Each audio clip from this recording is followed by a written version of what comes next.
Assalamualaikum warahmatullahi wabarakatuh. Perkenalkan saya Syair Lintang Panggali dari tim KKN PPM UGM. Pada kesempatan kali ini akan berbagi dengan Bapak, Ibu, serta teman-teman berkenaan bagaimana sih cara mendampingi buah hati saat isolasi mandiri. Oke, mari kita simak. Sebelum lebih lanjut membahas isolasi mandiri itu sendiri, khususnya bagaimana sih penerapannya untuk anak-anak, kita perlu mengenali dulu apa saja gejala dari COVID-19 itu sendiri. Yang pertama, demam, kemudian ada batuk, pilek, nyeri tenggorokan, sakit kepala, mual atau muntah, diare, lemas, dan sesak nafas. Jadi perlu diperhatikan ya jika anak-anak di rumah terdapat gejala-gejala seperti ini. Setelah kita mengetahui gejala dari COVID-19, kita perlu waspada terkait laju napas yang dikategorikan berbahaya. Nah, sebelumnya, gimana sih cara mengukur atau menghitung laju napas? Jadi ketika kita melihat pergerakan dada anak, kita hitung kembang kempisnya itu berapa kali. Jadi ketika dada itu naik, kemudian turun, nah itu dihitung satu kali. Jadi satu paket ya Bapak Ibu. Naik turun itu dihitung satu kali. Nah, naik turunnya itu ada berapa kali sih selama 1 menit? Nah, ketika anak berumur kurang dari 2 bulan, dan laju napasnya itu mencapai 60 kali atau lebih dari itu per menit, nah itu dikategorikan berbahaya. Kemudian untuk anak yang berumur 2 sampai 11 bulan, ketika laju napasnya 50 atau lebih dari 50 kali per menit, itu juga dikategorikan berbahaya. Kemudian untuk anak berumur 1 sampai 5 tahun, yang dikategorikan berbahaya adalah 40 atau lebih dari 40 kali per menit. Kemudian untuk anak yang berusia lebih dari 5 tahun, itu yang dikategorikan berbahaya adalah 30 atau lebih kali per menit. Nah, ini perlu dicatat ya Ibu dan Bapak. Kemudian hal yang perlu diwaspadai lagi dan perlu adanya tindakan juga ke tenaga medis alias dibawa ke rumah sakit atau ke pusat kesehatan terdekat. Itu ketika anak banyak tidur, kemudian napas cepat, ada cekungan di dada, hidung kembang kempis, kemudian saturasi oksigen kurang dari 95%, kemudian mata merah, ruam, leher bengkak, dan demam lebih dari 7 hari. Selain itu, anak juga mengalami gejala kejang, tidak bisa makan dan minum, kemudian terjadi penurunan kesadaran, buang air kecilnya berkurang, kemudian matanya cekung. Nah, ini sekali lagi perlu waspada dan segera dibawa ke pusat kesehatan terdekat. Setelah kita mengetahui gejala sampai hal-hal yang berbahaya dan perlu dilakukan tindakan medis di pusat kesehatan atau rumah sakit, sekarang untuk isolasi mandiri sendiri. Kapan sih anak bisa melakukan isolasi mandiri? Jadi, lakukan isolasi mandiri jika anak yang pertama tidak bergejala. Namun misal si anak telah berkontak dengan positif COVID-19 atau dari berpergian jauh sehingga positif COVID-19. Kemudian yang kedua, ketika anak gejala ringan, tidak gejala berat seperti atau gejala menengah seperti tadi ya, Bapak Ibu, tapi ini gejala ringan, misal batuk, pilek, demam, diare, muntah, ruam-ruam. Kemudian yang ketiga, pastikan anak itu masih aktif, kemudian bisa makan dan minum. Selanjutnya, kita beralih ke syarat isolasi mandiri. Jadi yang pertama yaitu menerapkan etika batuk. Ibu dan Bapak serta teman-teman bisa mendampingi anak-anak di rumah. Gimana sih cara batuk yang benar gitu? Ditutupi dengan tisu hidung dan mulutnya, misal seperti itu. Kemudian yang kedua, memantau gejala atau keluhan. Nah, seperti tadi ya, yang awalnya mungkin tidak bergejala, tiba-tiba bergejala ringan, atau mungkin bergejala berat. Nah, perlu adanya tindakan-tindakan khusus, misal gejala berat. Seperti yang disebutkan di depan tadi, mungkin perlu adanya tindakan medis lebih lanjut.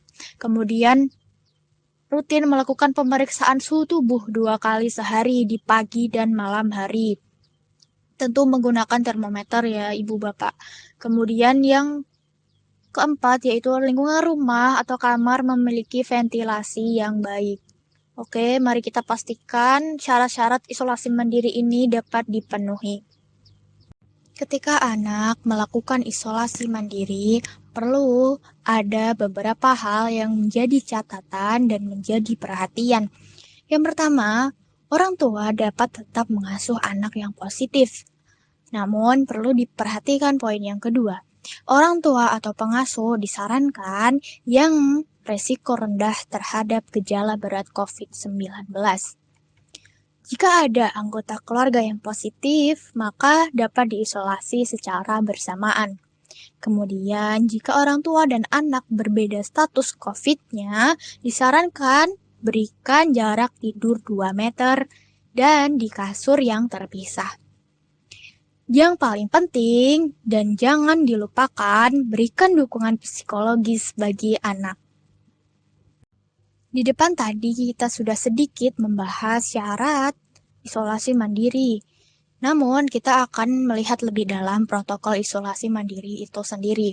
Yang pertama, tetap di rumah tentu. Dan yang kedua, gunakan masker. Yang ketiga, jaga jarak. Yang keempat, cuci tangan, tentu menggunakan sabun dan menggunakan teknik cuci tangan yang benar. Dan yang kelima, menerapkan etika batuk, tentu dengan penerapan etika batuk yang benar pula.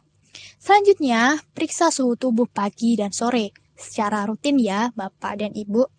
Kemudian, periksa saturasi oksigen dan frekuensi nadi. Selanjutnya, pantau laju napas. Kemudian, ketika anak masih bayi, berikan bayi tersebut ASI, jangan lupa ya. Dan selanjutnya, apabila anak sudah bisa makan, jangan lupa berikan anak makanan yang bergizi. Berbicara tentang penggunaan masker, terutama bagi anak-anak, ada beberapa hal yang menjadi catatan. Yang pertama, ketika usia anak 2 tahun ke atas atau yang sudah dapat menggunakan dan melepaskan masker, dianjurkan menggunakan masker. Dan yang kedua, masker harus terpasang tepat. Perlu diperhatikan ya, Bapak dan Ibu. Yang ketiga, masker tidak perlu digunakan saat anak tidur. Dan yang keempat, berikan istirahat masker jika anak berada di ruangan sendiri atau ada jarak 2 meter dari pengasuh. Lalu, bagaimana penggunaan masker bagi pengasuh? Pengasuh yang berada di dalam ruangan yang sama harus menggunakan masker atau pelindung mata bila memungkinkan. Alat apa saja yang perlu disediakan di rumah ketika anak isolasi mandiri?